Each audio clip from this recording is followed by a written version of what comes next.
Well, Mr. Oba, you know that you're also not just a marketer, you're also a politician. Some people are saying that, they're attributing politics to what it is that you've done. Do you shy away from that accusation? Well, I'm disappointed.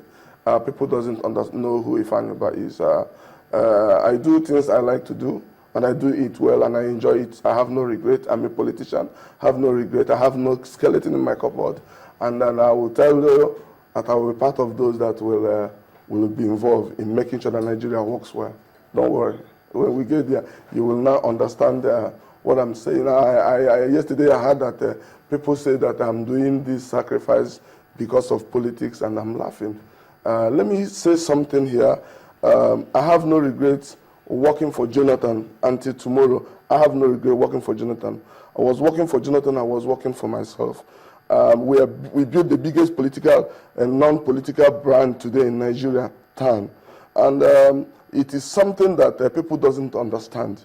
You don't need to go beyond two political parties and have another political party that even have a reach that TAN have in Nigeria.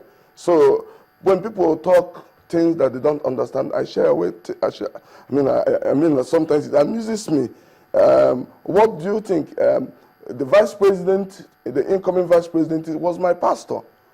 We never saw eyeball to eyeball till death. I don't shy away from things. I have no skeleton in my cupboard. I am a straightforward human being, and I am straight with Jonathan. Let me say something. Because so many people thought I am part of anything in Jonathan. I want Nigerians to know, I want to say it very, very, with all sense of humility. If anybody found anywhere in this country in the last 6 years of Jonathan that Ifeanyi Ubah, Capital Oil, or any company that links to me have collected ₦1 waiver or ₦1 contract from Jonathan, let them bring it before the press. I didn't do what I did for Jonathan because of money. It wasn't his money as well. I did it because of my conscience, what I believe in, what he has done. Nobody faulted one article that I published. I was able to prove to Nigerians, show Nigerians what Jonathan did. And he did it, and nobody faulted them. So I have no regret for that. And I am not paid by government. That's on the past, but this is about the future. I need to address the past. I need to address the past. For example, I have made many applications to Ministry of Works on how we can resolve the issues of Apapa traffic jam. It wasn't working. You can't say I'm not contributing. I have also discussed issue of private refineries. We've bought land, we are set. We are not giving incentives. We are not supported. And then everybody supporting only a single individual to put refinery in Nigeria. There's so many questions that needs to be asked. We are not saying that all is well. I am also saying it very well that if Jonathan can be fair enough to Buhari, let him deregulate before Buhari takes in. I don't side anybody. I go straight to the point. And I'm not a sycophant. I don't sycophant for Buhari or for Jonathan. I know Jonathan. I don't know Buhari. And I will respect him as a nation. If you go to different countries and different parts of Nigeria or different parts of the world, politics is done by conscience. It is not done because General Buhari is coming, then I have to run away from my country. What I'm saying is, you once ran as governor of Anambra State. You ran for governorship of Anambra State. You didn't win. Are you sure that you're not thinking of doing that again? Well, for now, I don't think I have business with politics. Now it's back to business. Okay? It's quite unfortunate. The problem that drove us, even like me, to politics is because of inconsistency of government policy. Remember, I fought the same Jonathan government. Remember, I fought this subsidy policy.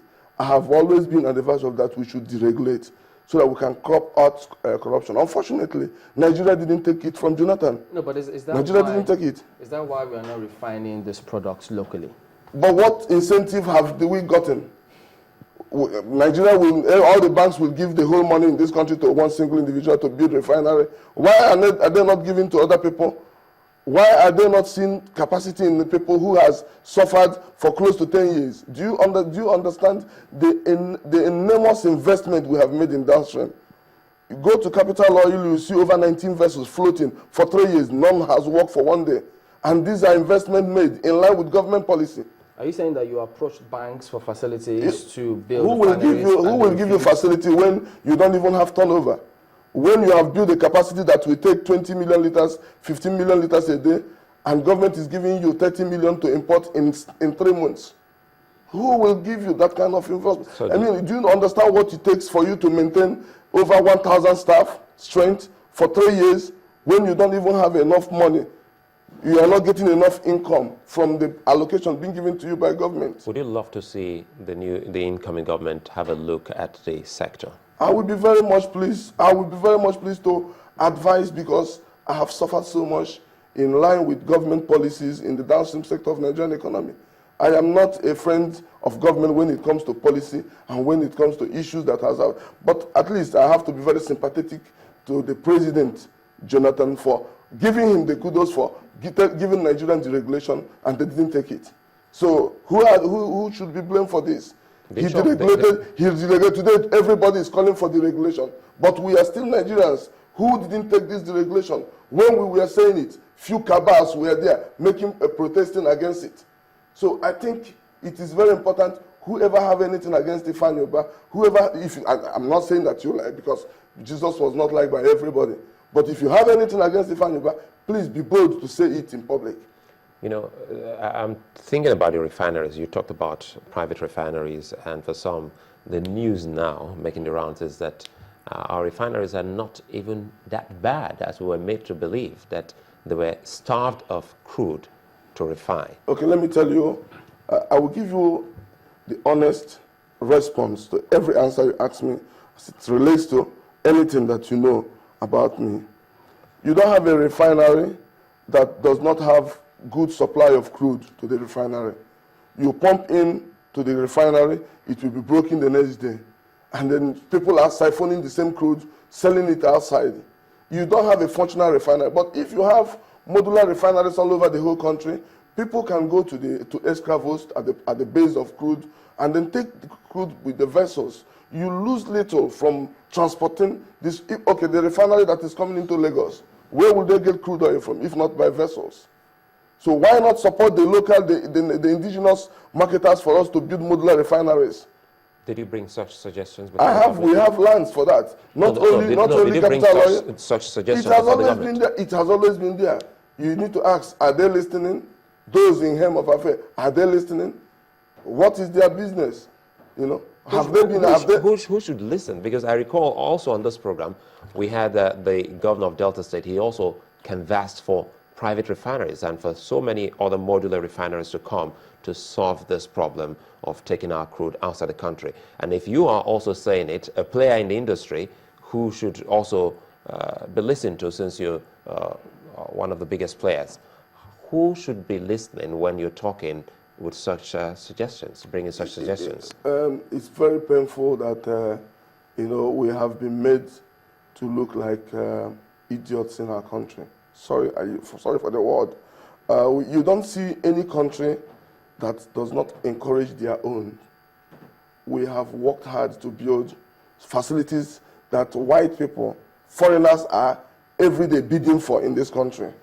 And we are strategically positioned to deliver values to Nigerians. But we don't get any support from government. And that is what I would say. If you ask me in the last 6 years, anybody can go to Ministry of Petroleum and ask, what kind of support have they given to us? What kind of support have they given to us? What kind of innovation have they brought into the industry? So we need to ask all these questions, and it's not only about the Ministry of Petroleum Resources, because it works side by side with ministry, with federal government. If government comes in with a policy that every year we will have at least 5 modular refineries, we ask the marketers, what is your need?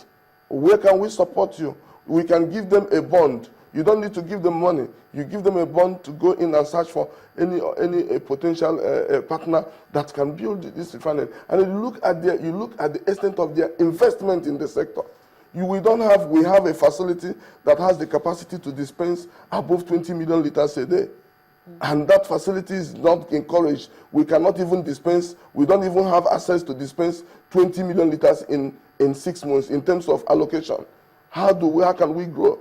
So, Mr. Oba, I was just wondering though, I mean, if you're being owed, as you are you optimistic that if you're not paid, in this week, that the new government will pay you what you're being owed? Unless I have issue with that process, if it's clean, I have no reason to be afraid of it. It's my money. That's a sovereign note that covers that money. It must be paid. Do the marketers all think like this?